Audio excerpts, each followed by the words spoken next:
আমাদের মৌলভীবাজারের মধ্যে ওপেন হয়ে গেছে বাংলাদেশের সবথেকে বড় বার্ড পার্ক ইকো ভিলেজটা। আর এই বার্ড পার্ক ইকো ভিলেজে আপনারা কিভাবে যাইবা এবং টিকিট সম্পর্কে ধারণা দেওয়ার চেষ্টা করবো এই ভিডিওর মাঝে। তো আপনারা যদি মৌলভীবাজার থাকি আইন তাহলে জেলগেট ক্রস করিয়া যে মসজিদ আছে নিতেশ্বরী মসজিদ ক্রস করিয়া আপনারা হাতের ডাইনের দিকে দেখবা এই রোডটা আছে। আর যদি আপনারা শ্রীমঙ্গল থাকি আইন মুকামবাজার ক্রস করিয়া হাতের বামের দিকে এই রুটটা ফুরবো, তো মসজিদের আগেই দেখতে পারবা। এই রুটটা ধরিয়ে আপনারা যখন আগুয়ে যাবা, আগুয়ানোর পরে কিছুটা সময় যাওয়ার পরেই আপনারা বার্ড পার্ক দেখতে পারবা। 5-7 মিনিট সময় লাগে, তার বেশি একটা সময় লাগে না। তো আওয়ার পরে টিকিট কাটবা, টিকিট কাটিয়ে আপনারা বার্ড পার্কে বিতে যাবা। বিতে যাওয়ার পরে আপনারা ওয়েলকাম করবো আই লাভ মৌলভীবাজার আর এই দুইটা ফাঁকিয়ে মিলে। তো ওয়েলকামিং শেষে আমি ভিতরটা এক্সপ্লোর করার লাগে যাওয়ার পরে আমি টোটালি শক হয়ে যাই। এত সুন্দর একটা পার্ক আমরা মৌলভীবাজারের মধ্যে যে হইব তা অ্যাকচুয়ালি কল্পনার বাইরে আসিল।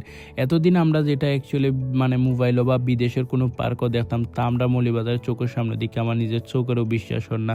এবং এই যে উন্মুক্ত যে ফাঁকিগুলো আসলো, এইগুলো অ্যাকচুয়ালি এত ফ্রেন্ডলি আছেন যেটা খুব তাড়াতাড়ি আপনার কাছে আইব। এইগুলো দেখার পরে অ্যাকচুয়ালি আপনার মন কোনো রকম খারাপ থাকতো না। আর আপনারা বাচ্চারা হইন, ফ্যামিলি হইন, যারে নিয়ে আইবা তারই কিন্তু এই জায়গাটা আওয়ার পরে ভালো লাগে দিব। কারণ এই জায়গাটা দেখার পরে বাচ্চাটা কি দরিয়া বড় সেও অ্যাকচুয়ালি হইতো না যে তার ভালো লাগে না। আর এই মিউজিয়ামটা অ্যাকচুয়ালি সিলেট এবং মৌলভীবাজারের মধ্যে আমার দেখা প্রথমে একটা এত সুন্দর মিউজিয়াম, এবং এখানে পিক তুললে অবশ্যই অনেক সুন্দর সুন্দর পিকচার তুলতে পারবা।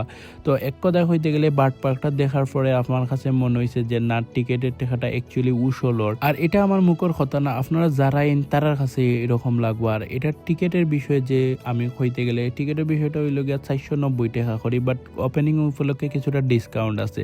আর এটা হইল গিয়া বার্ড পার্কের সবথেকে সুন্দরতম মসজিদ, যেটা দেখে আমার মনটা অনেক বেশি ভালো হয়ে যায়। আর এই মসজিদটা সবাই লাগে উন্মুক্ত, নামাজ পড়তে হইলে অবশ্য আপনার টিকিট কাটা লাগতো না, নামাজের টাইমে আইলে এখানে নামাজ পড়তে পারবা। আর তাই নিয়েছেন গিয়া বার্ড পার্কের ওনার, তাই লাগে অ্যাকচুয়ালি আমরা মৌলভীবাজারের মাঝে এত সুন্দর একটা পার্ক দেখতে পারছি, যা অ্যাকচুয়ালি আমরা পরিকল্পনার বাইরেও আছেন যে আমরা মৌলভীবাজার এরকম কিছু একটা আমরা দেখতাম পারবো। তো আপনারা যারা মৌলভীবাজারের ভিতরে আছেন তারা অবশ্যই এখানে ভিজিট করবা এবং এই পার্কটা দেখবা। আপনার কাছে কিরকম লাগে তা অবশ্যই আমার কমেন্ট করিয়া জানাইবা।